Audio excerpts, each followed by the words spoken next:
try to keep the video on me if you could. I appreciate that. So I have some things here. I'll kind of do the fun stuff first. This is a postcard for a movie that I wrote that a bunch of Hollywood actors are reading on stage next week. If you would like a copy of this with my autograph or without my autograph, I'll have it over here and we can collect it after the talk, okay? My name is Thomas T.J. Johnson. It is my privilege to be with each and every one of you. When Damon offered the privilege of spending time with you, I jumped at the chance. My first answer was yes. Then when? When and where?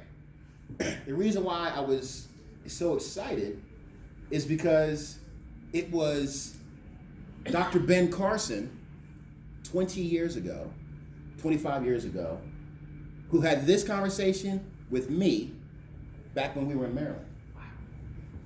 Dr. Ben Carson taught me to think big. If you have pen and paper or pencil and paper, I want you to take out a piece of paper. I'm going to teach you a principle from Jump that will help you in life. Can we go to the web? AlanPaulFilm.com. All right. So what I want you to do is write on the left-hand side of this paper, big letters, A, then I, then M. A, I, M. Okay? All right. The first thing I want you to remember about leadership is, do you need paper? You need pencil? Yeah. Okay, let's get, all right. The first thing I want you to remember about leadership is seeing things before anyone else does. Leadership is aspirational. So write the word, and I'll help you spell it, just in case. Leadership is aspirational. Aspirational. Who knows what the word aspirational means? Inspiring? Inspiring? Good.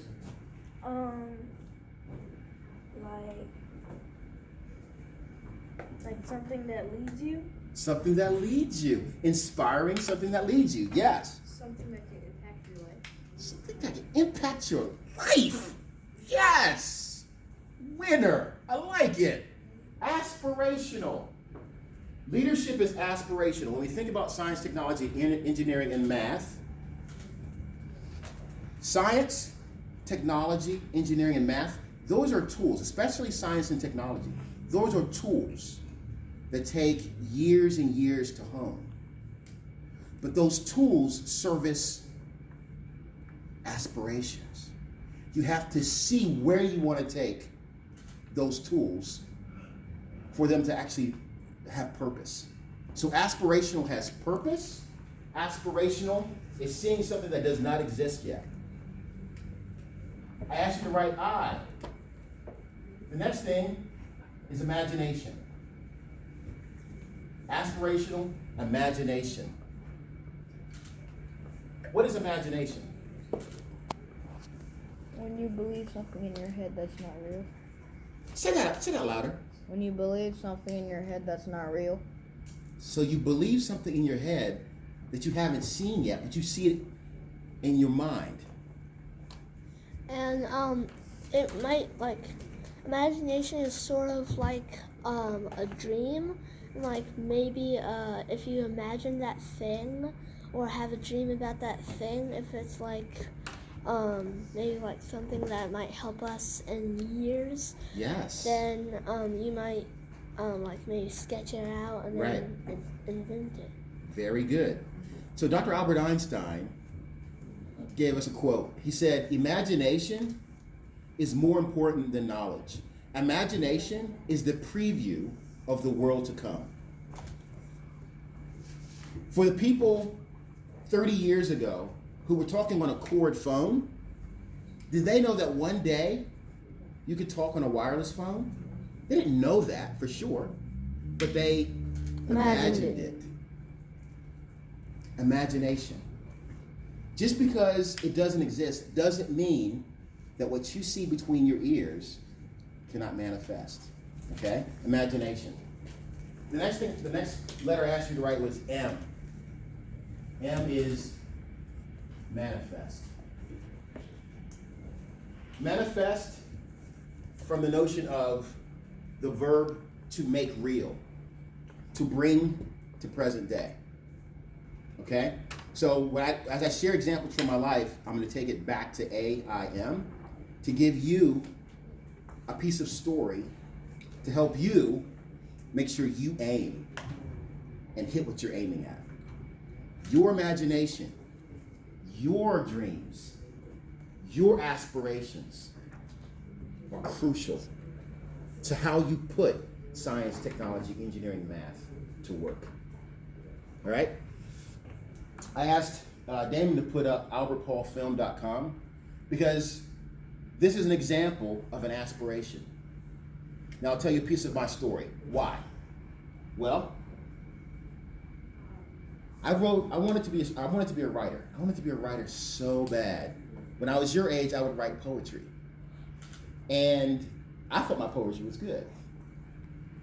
I showed it to other people and they were like, what is this garbage?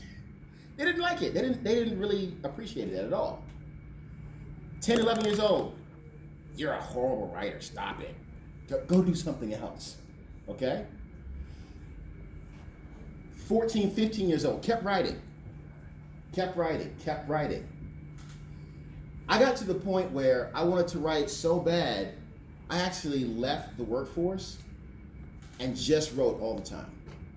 But how many here knows that if you don't earn money, you can't keep a house over your head? Yeah, right? So I was homeless. Sleeping in an office building on a rolled out piece of styrofoam. But I was writing every day. And that was 14 years ago. Writing every day. And I was writing a story about the lives of Mr. Paul Robeson and Dr. Albert Einstein. Who's Paul Robinson? Who is Paul Robeson? Thank you for asking. Paul Robeson was one of America's greatest actors in the 1930s and 40s. He was such a phenomenal actor that in 1942, he sold out Broadway for 2 years. Who here has heard of Hamilton? Yeah? Right? What? Hamilton, the musical. Yeah? You've heard of that, right? In 1942, Paul Robeson. Paul Robeson was a one-man Hamilton. People from all over the world sold out Broadway for 2 years just to come hear him sing and perform Othello, the Shakespearean play Othello. Okay? No other actor in American history has ever done that, except Paul Robeson. Okay? Americans just don't sell out Broadway over some Shakespeare, but Paul Robeson made it happen. Does that answer your question? Yeah. Okay. So, going back to the aspirational, 12 years ago, 14 years ago, didn't have a home, was writing this movie about Paul Robeson and Albert Einstein's friendship. Their friendship helped draft legislation in Congress, which Dr. Kamala Harris and Cory Booker actually just got passed. It took 73 years for their work to become manifest. All right? I bring up this story because I want you to know I came from the bottom. No one gave me anything. All I had was aspirations. And if you're homeless and people tell you that you're a horrible writer and you're sleeping on some styrofoam, is there any reason for you to believe that you can become a good writer?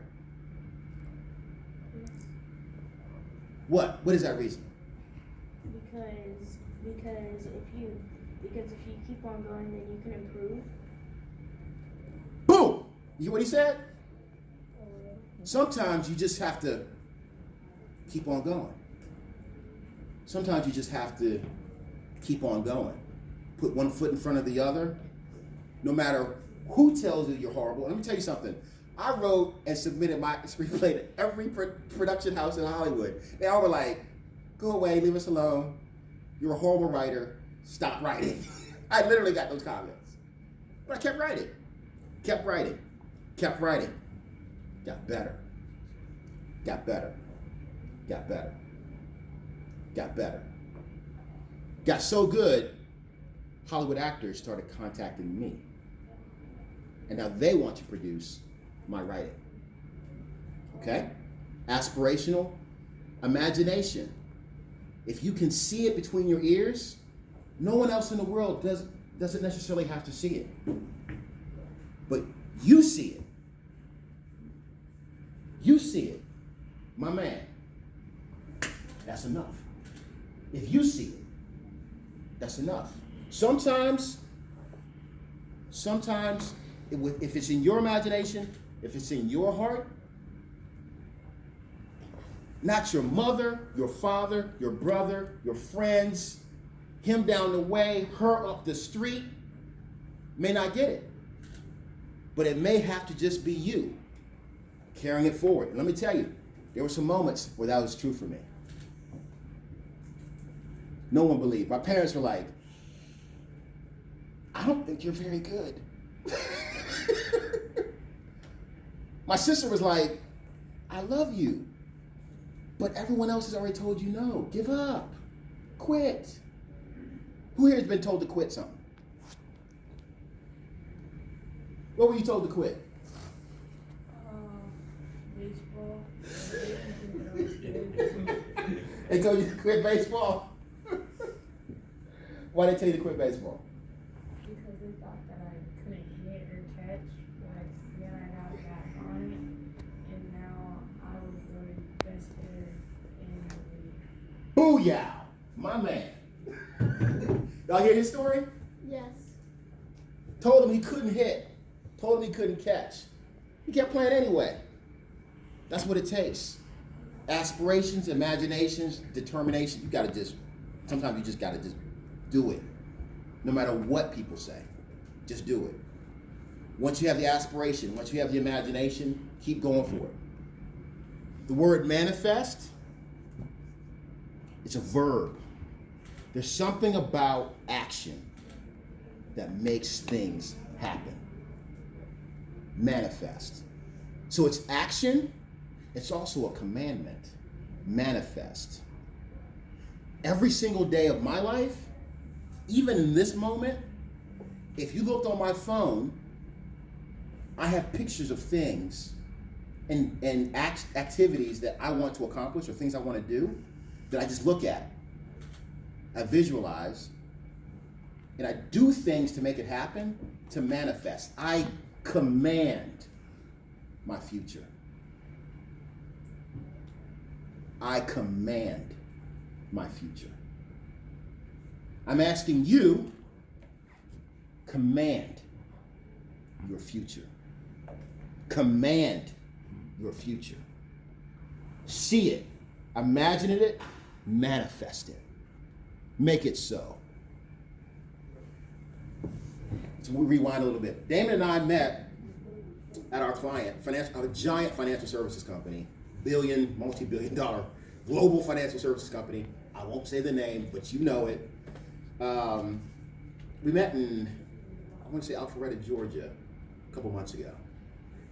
This particular company, believe it or not, has its own challenges. How many people know that people just sometimes have challenges? If you're big and worth billions of dollars, or if you're just like you and I, sometimes you still have problems, which means you have problems that have to be solved. Sometimes we employ science, technology, engineering, and math to solve problems. This particular client was in a position where they could not see how to solve their problem. They have a business problem they're asking Damon to help solve. They have a technology problem they're asking me to help solve. Now, I find it kind of interesting. A couple of brothers from PG County, Maryland, are helping a $1 billion company solve some problems.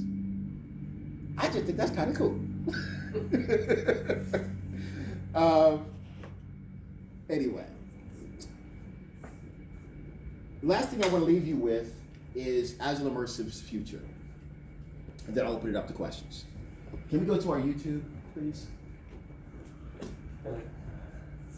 So, Agile Immersive Entertainment, another company that I own. So I own a consulting company, I own an entertainment company. So Agile Immersive Entertainment. Okay? So not only is Agile Immersive bringing content to screen with Hollywood actors, we're also bringing Agile Immersive Entertainment. Yeah.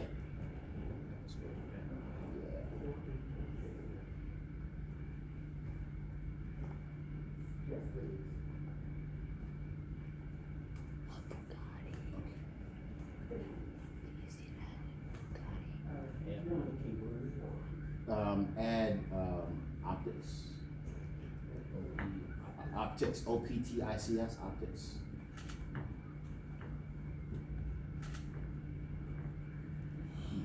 What is that console in the school built? They should do that. I mean, not as a play. Yeah. So take out optics, because I saw another one of my videos up.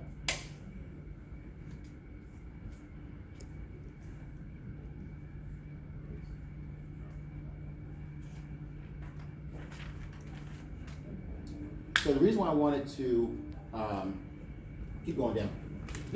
Pause here. Just FYI. So this is a video that's actually online. If you want to see what else I do, talking about ways that we solve challenging problems with a technique called Agile. Keep scrolling down though.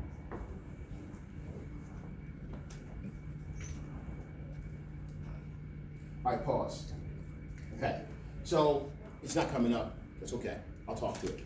Was there a link in the email that you sent them? No. It's posted on. It's hosted on YouTube. Agile Immersive is not just solving and bringing content to screen.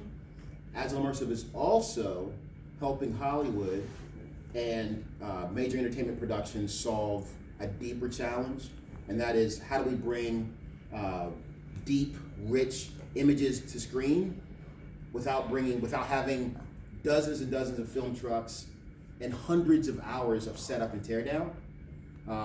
We're creating a technology called Immersive Octaves, which is a product that Agile Immersive is bringing to market over the next couple of years. It's not coming up. No worries. If I put your name in here, you think? Oh, it's all good. It's all good. If you go to YouTube, Agile Immersive, I'll make sure that the Agile Immersive Entertainment, I'll make sure that the optics piece shows up if you ever want to see what else my company's up to. All right, I'll pause there. Questions? Yes, sir. What made you want to become a writer in the first place? What made me want to become a writer in the first place? Frankly, I can't imagine myself not writing. To be perfectly blunt, like I write just because that's how I express myself. Beside my bed every day, I have a little sketch pad that I'm constantly writing snippets of words, scenes from future movies that I'm writing, perhaps pieces of innovative approaches, strategy for our client. I mean, all kinds of stuff pours out of my head, and I'm constantly writing. I can't imagine not writing. If I didn't get paid to write, I would still write. That's how you know it's your gift and it's your talent. If you do it because you just can't help but doing it, it's probably something about you that I believe the Creator made for you to keep doing it and get better at. Does that answer your question? What do we do at the end of every session, every day? That's true. But before that, what's the last thing we do? What's the last activity that you do with Mr. McCoy? The journaling. Writing down those thoughts from your head. What have you been thinking about? What have you been learning? Excellent. It's so important. It's so important. Yes. How would you say you grasp the attention from like a bigger audience to like see your writing? Repeat the question again, please. So you're writing. So how do you get from the Hollywood people that ask you questions about it? Like how you get their attention by writing? It's a great question. So here's each true Hollywood story of how a bunch of Hollywood actors started coming at me. I was writing, and then I was getting coaching on how to write better. So there are what's called script doctors, screenwriting coaches, who I was using to get better as a writer, and I kept writing to the point that they started to get impressed, and so they actually made phone calls to the Hollywood actors on my behalf, and then they showed them my scripts, and then they started reaching out to me. But it's a network and it's relationships, and that's another thing I'll add to that. Relationships, build relationships. Anything that takes a tremendous amount of effort and resource and time will take relationships to accomplish. So that's why treating people with respect and honor and dignity over a long period of time helps you build a network of relationships that lead to great things. About how many stories did you make before the Hollywood actors started noticing you? Oh, dozens. Like 20, 30, many. Yeah. How many movies have you? How many movies how many movies have been made from you this year? Okay. So Albert and Paul will be our first. Mm-hmm. We have producers talking to Netflix, Amazon, HBO. Mm-hmm. Okay, so those are ongoing conversations. So we don't know where that film project's going to land. I've written other things. Other things are in development. I'm also an actor. So you can actually Google Thomas Lee Johnson actor. I've been on HBO's Veep. I started a horror comedy movie. God bless you. And you can see my other stuff if you just Google Thomas Lee Johnson actor. Okay. How did you go to the Technology field. So after I graduated from high school, I actually went to the United States Air Force Academy. Ooh, Rob. So United States Air Force Academy, they actually then two gentlemen in business suits after I graduated from the Air Force Academy visited me while I was at Falcon Air Force Base and asked me if I wanted to go to graduate school for free. And I said, yes, of course. What will I be doing for you after graduate school? Now, Mr. Jones, hold right there. That sounds like a scholarship. What's a scholarship? Going to school for free, and why? Yes, and why? Yes, where's Mr. McCoy? Smart people Get paid! Outstanding. Yes, sir. Cut right to it, right? Let's be real. And it all comes back. So the two gentlemen who sent me to graduate school work for free, worked for the CIA.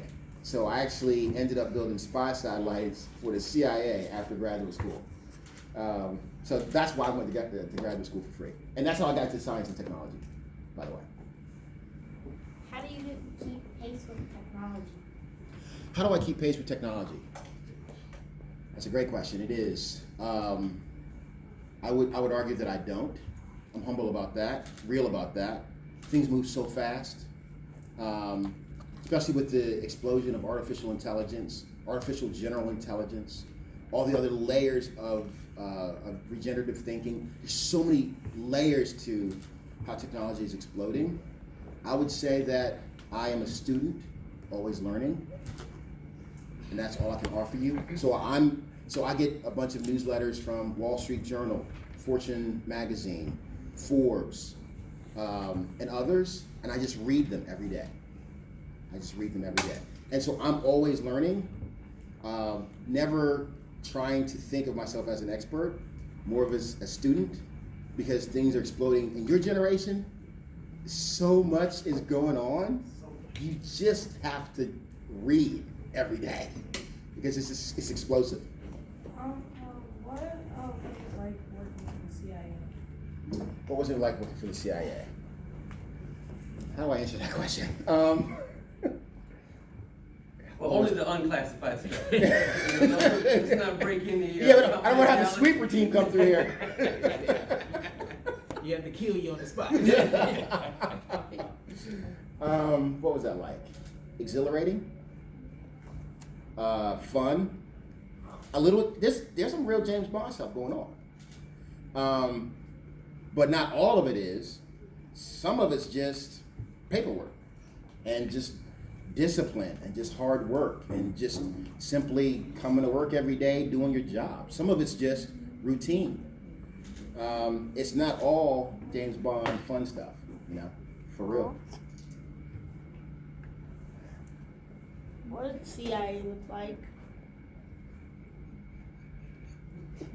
That's bordering on classified. So I can answer that question this way. If you ever watch Jason Bourne movies, that's good enough. That's good enough. Yeah. I got another question. What was your greatest challenge and how did you handle it? What was my greatest challenge and how did I handle it? September 11th, 2001. I don't think some of you weren't even born in September 11th, 2001. Who here knows what happened September 11th, 2001? My dad's birthday. What happened? 9/11. 9/11 happened. What happened during 9/11? The Twin Towers got destroyed. What else got destroyed? Anything else get hit? Where? Who? What else got hit? World Trade Center. What else? The Pentagon. Who here was at the Pentagon 9/11? In room 5E172. 2 minutes from death. True story. Biggest challenge of my life was surviving 9/11. I had survivor's guilt because 2 minutes separated me from death. If I was on time, I wouldn't be here. Why was I not on time that morning? Woke up late. It wasn't your time. Inexplicably, my alarm clock did not work that morning. I'm getting chills just saying it. True story. How did I handle it? I was hard. I was on the couch for hours, just with shakes from shock, from near death.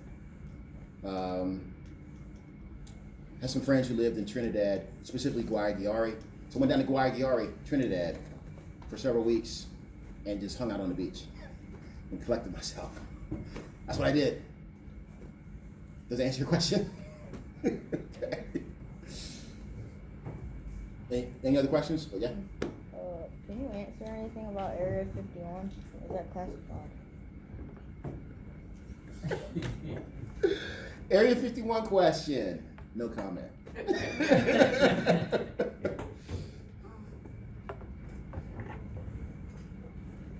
you talk about your Air Force experience? Air Force experience, absolutely. Hoorah. Absolutely. 1995, graduated from Air Force Academy, was second lieutenant, and actually was in charge of what's called the Ground Systems Demonstration Laboratory. I was in the space business for the Air Force, and so I actually helped do what's called, who here knows anything about satellites? So if I say we had geosynchronous orbits That means that satellites that orbit around the Earth in synchronization with the Earth's orbit around the sun.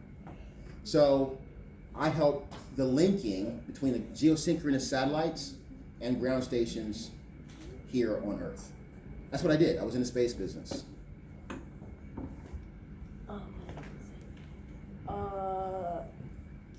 Were you in the Air Force with Mr. Butler? It's the same Air Force. I was 95 to 01. I was 96 to 02. So yes. I have another question.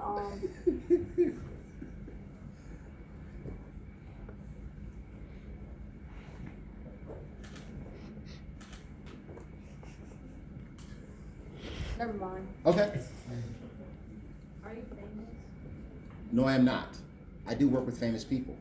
As a matter of fact, a Hollywood actor called me, today's Wednesday, on Monday, complaining about fame. If you can believe that. Fame is not all pleasure. There's a cost to it. And so just being famous is not necessarily Good. as wonderful as you think it is. He said people constantly put cameras in his face, Yeah. constantly putting their arms around him.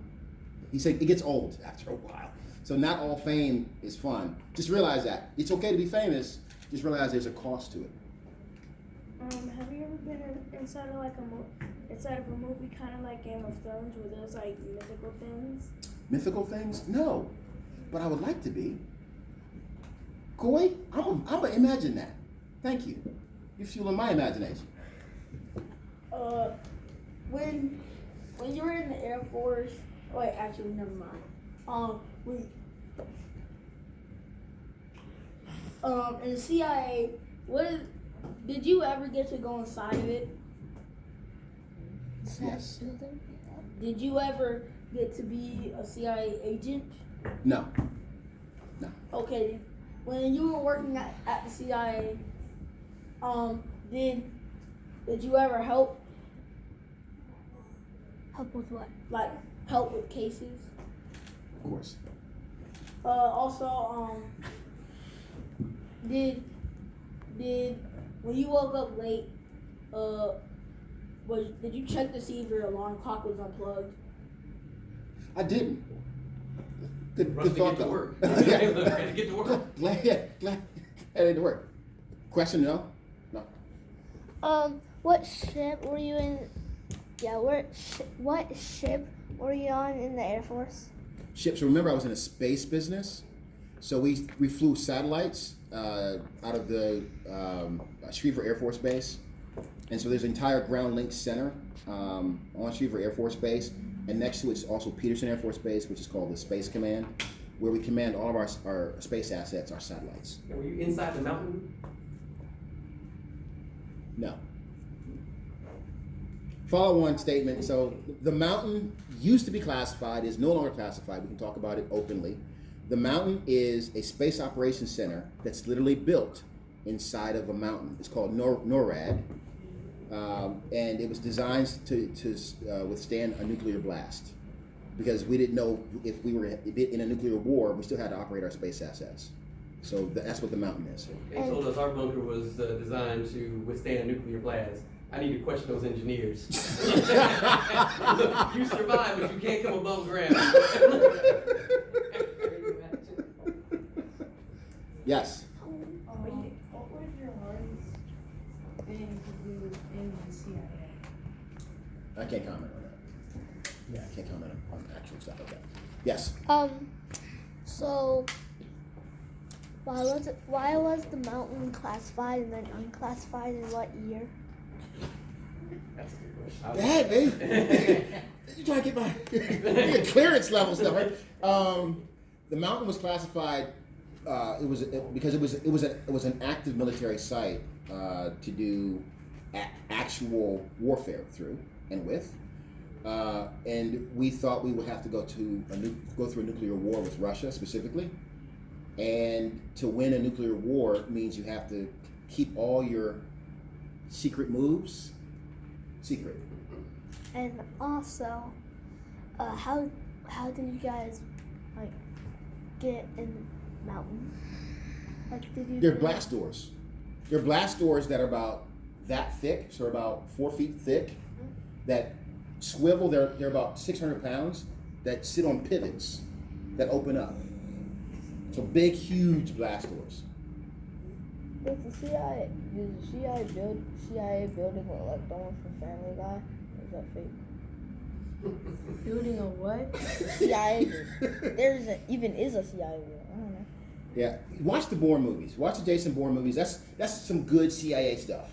Have you ever been tempted? No, So when you write, what is your latest writing? Like your newest writing? latest writing. I'm writing a series called Bayou Saint. It's about a Catholic priest who fights crime at night against voodoo priestesses. In Louisiana? It's set in Louisiana. Yeah. If someone in here gave you an idea, would you try to use it if it was good enough? If they agreed to let me, sure. Sure. All right, we got time for one more question. Okay. Well, in your comedy horror movie, what type of jokes and what monster thingies or what? So the comedy horror movie was called WNF Halloween. That's also on YouTube, so you can just throw WNF Halloween in YouTube. It'll come up. I play a weatherman, Carl Weathers. And there's a bunch of ghosts that come and eat me while I'm doing the weather. How do they eat? Why can't it be vampires? I didn't write the movie. I just acted it. I'm just an actor on this. Vampires just infect you. So thank you all, especially Mr. T.J. Johnson, for coming here, being part of our family. Thank you. My privilege and my pleasure. As a token, a small token of our appreciation, we want to invite you to join our Butler Academy family, because you are now part of it. Thank you. So we'll share that with you. One for the cameras. This was a smart Yeah, appreciate it. That's a bigger one. Thank you. One more time.